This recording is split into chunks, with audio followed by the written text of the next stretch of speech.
May ipapakita akong video. Paki-plus po yung video na sinubmit ni Pebbles bilang Annex B ng kanyang affidavit. Comsec.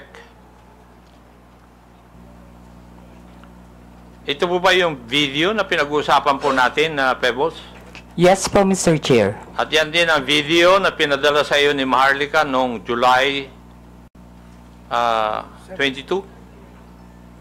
Yes po, Mr. Chair. Ito rin po ba ang tinaguriang pulburon video? Yes po, Mr. Chair. Pwede po bang ipaliwanag nyo sa akin? Ano po bang sinasabi o nakikita dito sa video na ito? Naggumagamit po ang presidente ng droga. Okay. Meron din dito sa iyong affidavit. Binanggit mo yung isang raw version at yung enhanced version. Pakipaliwanag po sa amin. Ano po ang ibig sabihin nito sa iyong affidavit? No. Wala Your kang Honor. kwentang pulis. Ganun ba yan? No, Mr. Oh, Chair. you tell us about that, Mr. Chair. Well, the data will probably speak for itself that the PNP has done so much. And I think that was the statement of Ms. Cruz. But the numbers will really speak for itself, Mr. Chair. Okay. Now, ito na lang, no? In your other blog, Ms. Joey, or post directed against the Quadcom, mga members tungkol sa pag-iimbestiga over bloggers spreading fake news. Itong TRICOM po namin. You dismissed them and said something along the lines of what? Sabi mo, para kayong mga bata, tangiya nyo. Hindi ko nga masabi. Di ba? Yan ang pag pinapasweldo kayo ng sambayanang Pilipino, pinagputahan ng mga tao, including ng mga vloggers, sagutin nyo mga tanong. Do you confirm this statement? Yes, Mr. Chair. Why did you say that? Because in any rants or bashing or issues I raised in my Facebook, I never really got a response. So pakiklaro mo nga yung sinabi mong pinagputahan ng mga tao. Will you please make it clear to us, anong ibig sabihin nun? Kasi hindi ko alam ibig sabihin nun eh. Yes, I will explain, Mr. Chair. Yes, please. Pinagputahan ng mga tao means pinagtrabahuhan ng manggagawang Pilipino ang nagpapatakbo ng bayang ito, ng kongresong ito. So therefore, the public officials should listen when there is a grievance being raised, petition being submitted by the people, especially when they are expressing dismay or standards not being met. Pinagputahan ng tao means pinagtrabahuhan ng matindi ng mga tao. Mr. Chair, yung mga taong nagtrabaho, tinatawag mong PUTA. No, Mr. Chair. Ayun ang nabanggit mo eh. And Mr. Chair, sa Katagalugan po, ang ibig sabihin po niyan, dahil nga po ang tao ay nagtatrabaho, ang isang hardworking na tao ay nagtatrabaho ng long hours, they would always express ng frustration dun sa kanilang pang-araw-araw na challenges. So that is why, ganun po ang Bulakenya po ako, Mr. Chair. I would just like to inform so that you would also have a proper context on my vernacular. Mr. Chair, marami kong kilalang Bulakenyo na hindi ganyan ang mga salita. Yeah, marami po. Marami rin po Please, ako. wag mong banggitin ang pagiging Bulakenya mo dito. But Baka sabihin po ng mga Bulakenya, lahat yan, ganyan ang salita nila. I am Please, under oath, wag Mr. naman. Chair. It is like that. Mga disente po ang mga Bulakenya. Bulakenya po ako, sir. So I can speak for my people. Isa ka, Mr. Chair, sa Bulakenya hindi disente. Now ito Last question, Mr. Chair. Yes, can you wrap it up? We still have other issues. Given your consistent use of offensive language, not only against me, against others, for example, personal insults, unfounded allegations, you cannot even verify it with your data. Do you believe your actions are still protected under freedom of expression? I take exception, Mr. Chair, Or have on you crossed the line alleging unfounded accusations because... Or have you crossed the line into abuse of your right? I understand my right, Mr. Chair, and I understand that I have no right to abuse my right. Good. So, ibig sabihin doon, you have no right to use abusive language against a person you do not even know personally. Using profanity is not necessarily abusive, Mr. Chair.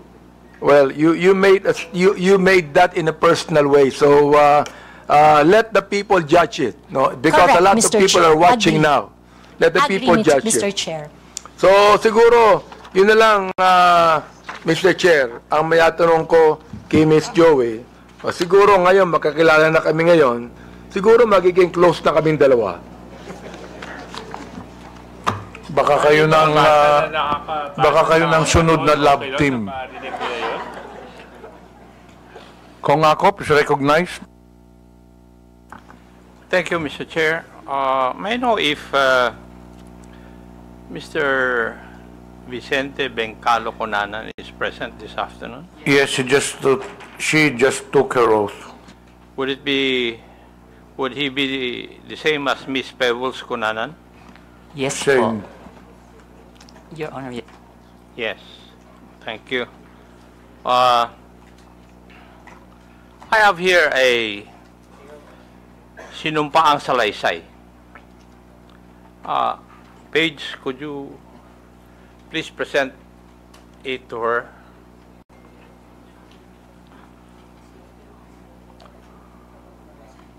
Would that be your affidavit? Subscribed and sworn to? Pakitignan yung dokumento na binigay po sa inyo. Yung po ba ay affidavit po ninyo? At pirma nyo po ba yun na andyan? Mr. Chair, yes po. Thank you. Page, pwede bang?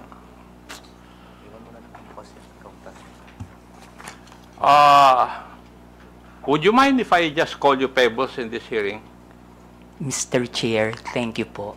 Okay. Hate ko po yung Vicente. Okay. Thank you. Pebbles. Pebbles, tong sinumpaang salaysay mo ba is ginawa mo ba ito ng kusang loob at wala pong pumilit po sa inyo na gawin at pirmahan ito? Yes po, Mr. Chair. Thank you. May I proceed, Mr. Chair? Ikaw po ay isang vlogger, Pebbles. Tama po ba? Yes po, Mr. Chair. At ito po ba ay full-time mong ginagawa o part-time lang? Part-time? Minsan po kasi hindi po ako nag-vlog for a month. So it's not your main source of income? Yes po, kasi hindi po ako monetize. Okay. Hindi monetize. Pero meron po kayong ibang trabaho? Online seller po, Mr. Chair. Okay, online seller. Pag kayo po ay nag-i-engage sa pagbablog, ano po ang pangalan na ginagamit po ninyo? Pebbles po, Mr. Pebbles. Chair. Kasi nga po, hate ko po yung Vicente. Opo. Halata naman dahil ayaw mong gamitin Ano pong social media platforms ang ginagamit po ninyo? Facebook po. Facebook lang? Meron din po akong ex, pero hindi po ako ganong nagpo-post dun. At ilang taon na po kayong nag-vlog? Since 2014 po, Mr. Chair. 2014, that's about 11 years. Opo. Okay. Thank you. Now, dito po sa affidavit po ninyo, meron po kayong binanggit tungkol sa isang Maisog rally sa Hong Kong noong July 2024. No, Mr. Chair. Yung pong Maisog event sa Hong Kong, that was July 7. July 7. July. Ay, wala naman nakalagay dito yung date. Ako lang ang naglagay para malaman ko kung magsasabi ka ng totoo o hindi. Pwede po bang ipaliwanag po ninyo sa committee ito kung ano po itong Maisog Rally? Yan po yung normal, Mr. Chair, na ginagawa ng mga ng TOPS Coalition, yung may isug event na sa iba't ibang lugar, katulad ng sa New York, sa Vancouver, maski dito po sa Pilipinas, sa Liwasan. Yan po yung maisog rally na sinasabi. At ginagawa ito sa iba't ibang lugar ng Pilipinas at saka ibang bansa. Opo. Thank you. Ikaw ba ay kusang loob na pumunta doon sa mga maisog rally na yan? O sa mga lugar na ito? Kapag ini-invite po ako, Mr. Chair, nagpupunta po ako. Pero pag hindi po ako invited, hindi po ako pumupunta. Pag ini-invite ka, Opo. may sumasagot po ba sa iyong pamasahe? Meron po. Meron. Pati yung accommodations po ninyo? Yung pamasahe lang po, pero yung accommodations, kapag isang beses pa lang po kasi ako nakapunta ng abroad na maisog rally. Saan po yun? Sa Hong Kong. Sa Hong Kong. Okay. Doon po, yung friend ko po yung nag-sponsor sa akin ng airfare and hotel. At pwede ko po bang malaman, masabi po ninyo dito sa committee ito, kung saan ka nag-stay at saka ilang araw ka na natili doon sa Hong Kong?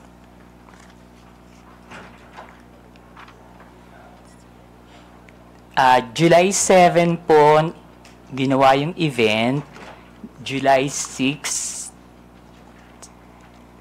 7, and 8 po. July 6, 7, and 8 po ako nag-stay. Pero yung pangalan po ng hotel, nakalimutan ko na po. Okay, thank you. Bakit po kayo naimbita sa private dinner na sinasabi mo na naganap noong July 7, 2024? Hindi po, Mr. Chair.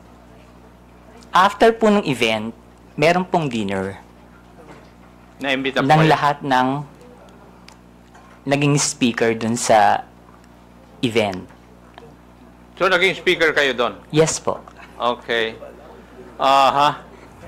Pwede po bang sabihin nyo sa committee ito? Sino ang nag-imbita po sa inyo sa event na ito? Actually, Mr. Chair, nung pagtapos ng event, tapos nakatayo na po lahat ng mga tao, nagpapapicture yung mga umattend, yung mga followers. Ang nagsabi po sa akin na merong dinner after is si Attorney Harry. Si Attorney? Harry Roque. Si Harry Roque. Siya rin ba nag-imbita na lumawak ko doon? Hindi po, yung pong organizer ng Maisog Hong Kong. Yung nag-organizer ng Hong Kong Maisog Rally. Sa tingin mo, ano po ang dahilan bakit kayo inimbita doon?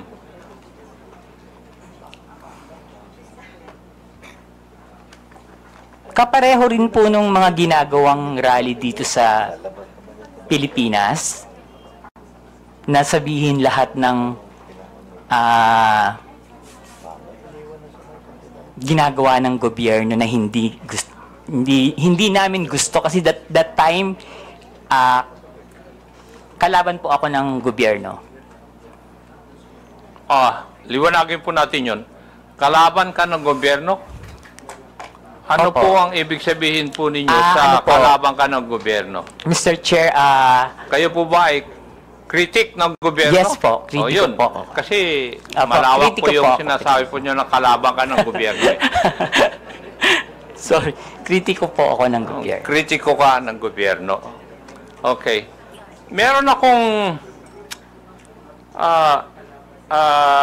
meron pong binabanggit sa iyong affidavit na pagkatapos ng nangyaring maisog rally sa Hong Kong, ikaw ay naimbita na dumalo sa isang pribadong dinner kasama ng mga iba pro-Duterte vloggers at personalities. Meron akong ipapakitang litratong ito sa screen. Pakisagot lang pakisabi lang kung ito po ang sinasabi po ninyong dinner na nangyari. Yes po, Mr. Chair. Comsec, please flash the photo on the screen.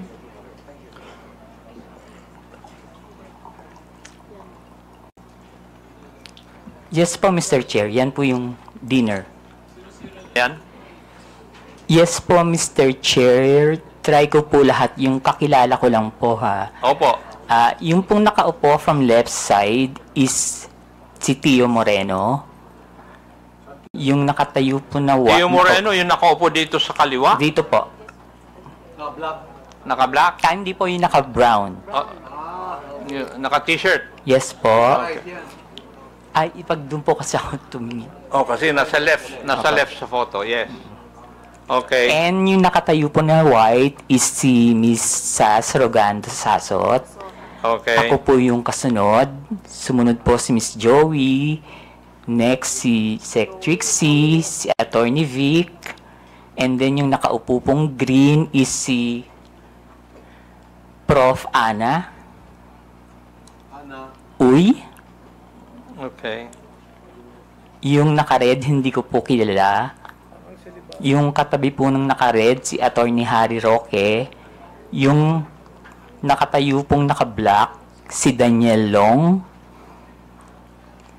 Yung naka-green na nakatayo, hindi ko po kilala. Yung katabi ng naka-green, si Pam. Yung katabi ni Pam, hindi ko po kilala. And then yung pong nakaupo sa right, si Mr. Abines.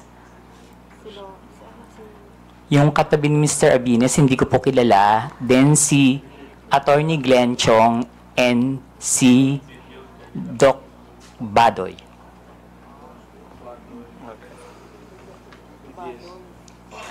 Alam mo ba, Pebbles, kung sino ang nagbayad sa dinner na yan? Ang pagkakaalam ko po si Attorney Harry. Attorney Harry Roque. Okay. Punta na tayo dun sa laman ng iyong affidavit. Sinabi mo sa iyong affidavit, Pebbles, na pinag-uusapan sa dinner na yon na may larawan o picture si Attorney Harry Roque na di umano nagpapakita na gumagamit ng cocaine si PBBM. Sigurado ka ba dyan? Sinabi mo sa affidavit mo na ito? Late po kasi akong dumating, Mr. Chair. So, mga 1 hour na silang nandun sa restaurant, nag-uusap. Bago po kami dumating ni Attorney Vic and ni Pam. So, mini-message na po nila ako na nasa na daw po ako, marami ng chikahan. So, pagdating ko po, yun po yung topic about the Pulburon video. Okay. Sinabi mo rin sa iyong affidavit, Pebbles, na walang pinakitang picture si Attorney Harry Roque doon sa pinag-uusapan po ninyo. Pero, base po sa iyong obserbasyon, mukha bang yung ibang mga kasamaan mo ay alam na ito o first time din nilang narinig ang tungkol sa larawan na yan? In fairness naman po dun sa mga kasama ko, hindi po nila alam. Wala po kaming alam lahat. Okay, thank you. Dito rin sa affidavit po ninyo, pinag-usapan din ninyo sa oras po na yon sa dinner kung paano i-release yung sinasabing picture na hawak ni Attorney Roque. Tama po ba? Yes po, Mr. Chair. At napagkaisahan na mas maigi na yung photo na yon ay pa-release sa isang foreign influencer para mas kapani-paniwala. Mr. Chair, hindi naman po na pagkaisahan, pero nagbibigay po sila ng mga opinion na dapat siguro sa international blogger dapat ang maglabas, or yung Australian reporter na nag-interview kay PBBM, pero hindi po siya napagkaisahan. Kumbaga nagbibigay lang po sila ng mga opinion. Okay, thank you. Pebbles, kung totoo man ang picture, bakit kailangan pa maghanap ng foreign influencer to release the picture? Bakit kailangan bigyan ng some semblance of credibility ang pag-release dito? Siguro po, Mr. Chair, para mapanood agad international. Bakit kailangan ng semblance of credibility? Dahil hindi hindi tunay yung litrato or yung photo? Bakit kailangan ng grupo po ninyo na magkaroon ng semblance of credibility yung litrato o yung photo na yun?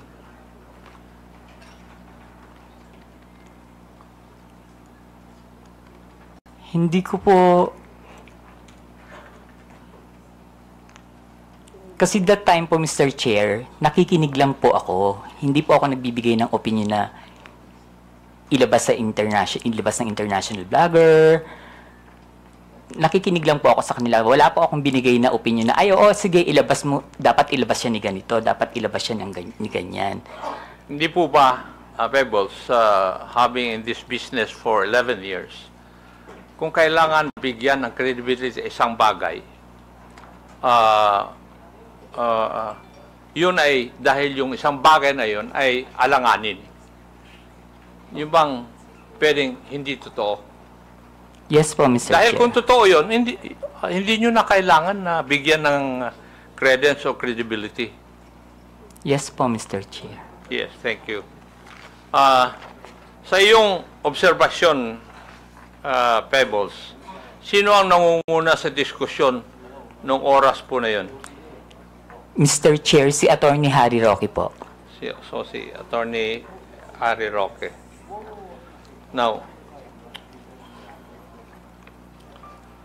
pwede ko bang tatanungin, Pebbles, at that time na ikaw ay nag-vlog, ng panahon na yon, ikaw ba ay DGS? Hindi po, Mr. Chair. Ano po kayo? Pro-Philippines. Pro-Philippines. Wala po akong pinapanigan. Wala kayo pinapanigan. Hindi po ako BBM vlogger that time, hindi rin po ako DDS. Pero sa mga vlog ninyo, sumusuporta po kayo sa mga Duterte. Hindi po, Mr. Chair. Hindi. Okay.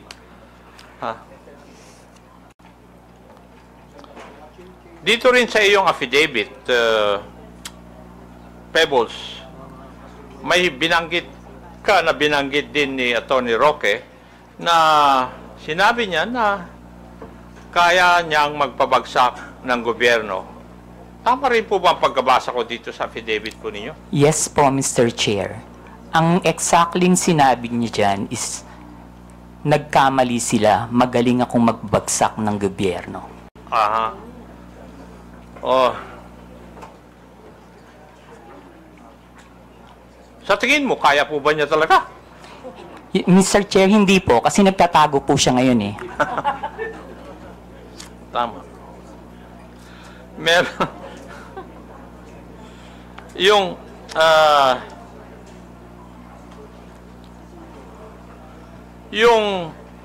sa iyong interpretasyon, Pebbles, nung gabi na yon, kung ano man ang pinag-usapan nyo doon, specifically yung supposed photo na gumamit ng cocaine si PBBM ay parte ng plano na pabagsakin ng gobyerno ayon kay Harry Roque?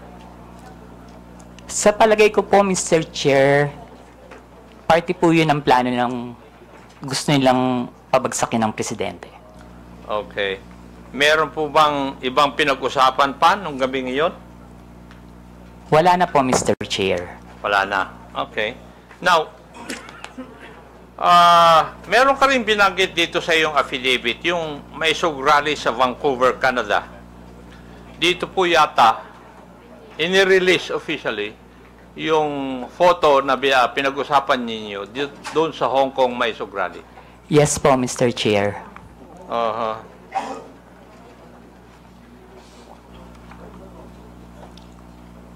Comsec, paki-plus po ang video clip na nagpapakita ng pag-release ng Pulveron video sa rally sa Vancouver.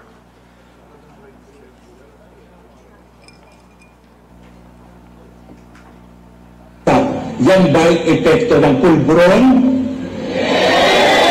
Kailangan sumagot siya ng tama, lalong-lalo na mukhang mailalabas na ang pulburon video.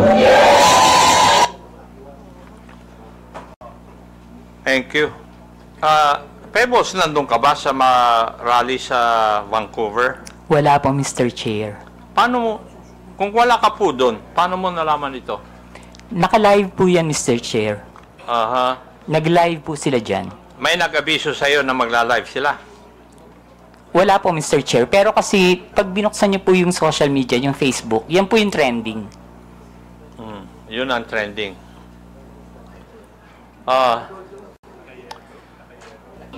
Pebbles, mapapansin sa isang video na si Atty. Roque mismo ang nasa entablado at nangunguna sa rally. Tama. Yes po, Mr. Chair. Siya rin ang nagbibigay ng pahayag sa harap ng mga tao, kaya masasabi ba natin na aktibo siyang bahagi ng event na ito? Yes po, Mr. Chair. So, malinaw na si Atty. Roque ang isa sa mga pangunahing personalidad sa rally kung saan inilabas ang pulburon video. Yes po, Mr. Chair. At base sa video, siya mismo ang nasa sentro ng kaganapan. Tama rin. Yes po, Mr. Chair. Ngayon, ayon din dito sa iyong sinupang salaysay, isa sa mga dumalo sa Vancouver Maisog Rally ay si Maharlika. Yes po, Mr. Chair. Pwede po bang sabihin mo kung sino itong si Maharlika? Si Maharlika po yung isang vlogger niya taga-US. Taga-US. Ayon din dito sa iyong salaysay, parang alam na ni Maharlika ang nilalaman ng video bago pa ito may sa publiko. Bakit po ninyo nasabi ito? Paulit po, Mr. Chair. Ayon dito sa iyong salaysay din, parang alam ni Maharlika ang nilalaman ng video bago pa man ito may sa publiko. Yes po, Mr. Chair. Ano po ang basehan ninyo? Kasi noon pa po niya sinasabi na may video. Okay. Ayon sa iyong affidavit, sinabi mong nagpadala sa iyo ng mensahe si Maharlika bago pa man lumabas sa video na tinaguri ang pulburon video. Tama rin po ba? Yes po, Mr. Chair. Ano po yung nilalaman ng mensahe sa iyo? Na may video po at naka-green na damit si PBBM. Okay. At sinabi mo rin sa iyong affidavit, hinikayat ka ni Maharlika, nasakyan mo ang ilalabas na video. Ano po ang ibig sabihin nito sa iyong konteksto? Ang sabi niya po is, sakyan ko na lang. Kasi po, ang sinasabi ko po sa kanya is, nakakainis kayo, bakit kayo may kopya? Kami wala. So, bakit naman kaya sinabihan ka ni Maharlika tungkol sa video bago pa man lang ipalabas to?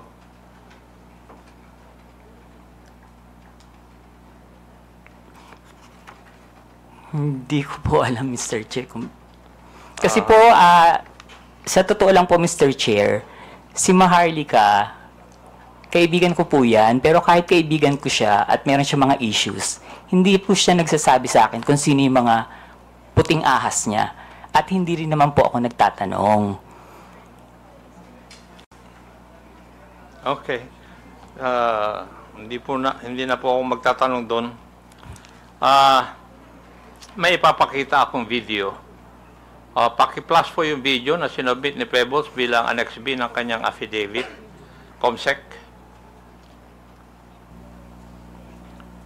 Ito po ba yung video na pinag-uusapan po natin na Pebbles?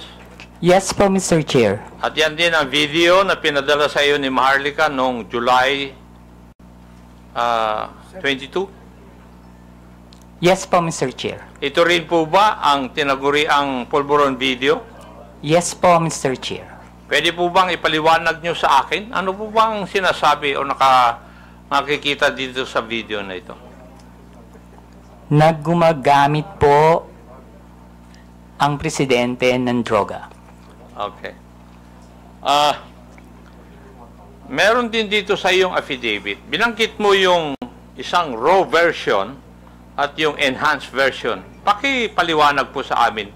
Ano po ang ibig sabihin nito sa iyong affidavit?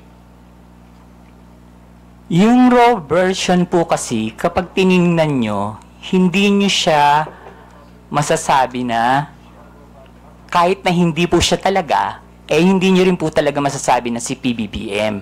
So, in-enhance po nila yung video para mas maging maliwanag at mas makita. Okay.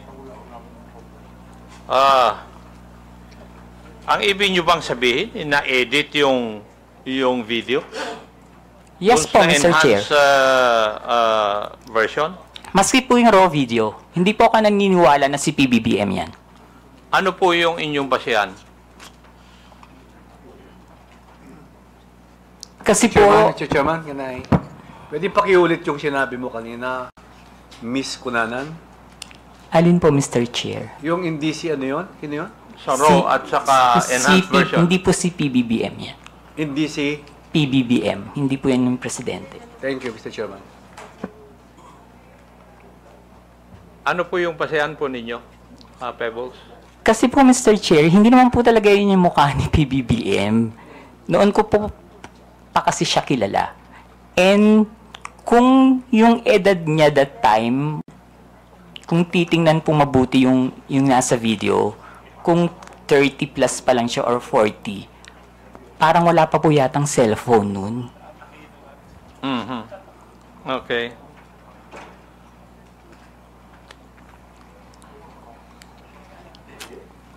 So, sa tingin mo, Pebbles, merong sinadyang alteration sa video upang manipulahin at ang itsura ng taong nasa eksena. Yes po, Mr. Chair. Yun. Ibig sabihin, lumalabas na planado ang pagpapakalat ng video para makapanira kay PBBM. Tama po. Yes po, Mr. Chair. At ayon sa iyo, si Harry Roque ang may pakanan dito. Yes po, Mr. Chair. Pero hindi lamang si Atty. Roque ang high official na nasa meeting na yun. Tama po ba? Yung sa Hong Kong po, Mr. Chair. Yes. Politician po ba? Yes po, Mr. Chair. Yes. Okay. Huling katanungan, Pebbles. At sana masagot mo ito. Bakit ka nagsasalita ngayon at bakit ka pumirma ng isang affidavit? Para itama po ang mali. Para itama. Okay. Thank you, Mr. Chair. I would just like to manifest that yung Polvoron video, according to the Philippine National Police Cybercrime Office and National Bureau of Investigation, which have conducted a video spectral analysis, and these offices concluded that the tragic nuts and anti-tragus or parts of the ear of the man in the video did not match those of the PBBM. And there were also independent fact-checking organizations which conducted verification, conducting deepfake analysis insofar as the video is concerned, and all confirmed na hindi po si PBBM ang nasa video. Thank you at maraming salamat, Mr. Chair. Thank you, Pebbles. Thank you po, Mr. Chair.